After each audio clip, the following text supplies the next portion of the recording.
அயனம் என்றால் கோர் மண்டலத்தில் சூரியன் கடந்து வரும் பாதை ஆகும். சூரியன் மகர ராசியில் பிரவேசிக்கும் காலமே உத்தராயணம் எனப்படும்.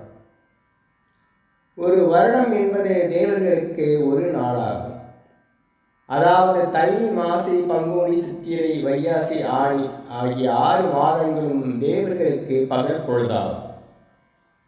அசுரர்களுக்கு இக்காலம் இரவு பொழுதாகும். வான்வெளியில் சூரியன் கடக ராசியில் பிரவேசிக்கும் காலமே தட்சிணாயனம் எனப்படும்.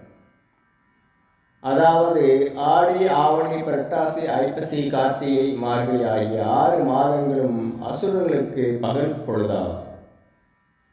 தேவர்களுக்கு இது இரவு பொழுதாகும். மார்கழி மாதம் என்பது தேவர்களுக்கு அதிகாலை பொழுது, அதாவது 4 மணி முதல் 6 மணி வரையிலான காலமாகும். இது அவர்கள் பூஜை செய்யும் நேரமாகும்.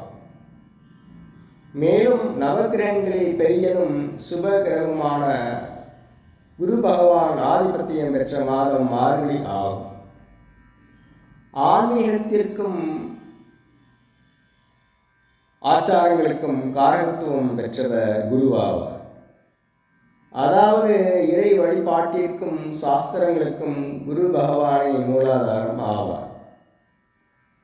மார்கழி மாதம் முழுவதும் தேவர்களின் கவனம் பூஜையில் இருப்பதாலே இம்மாதத்தில் சுப காரியங்கள் செய்வது தொன்று தொட்டு தவிர்க்கப்பட்டு வந்திருக்கின்றது.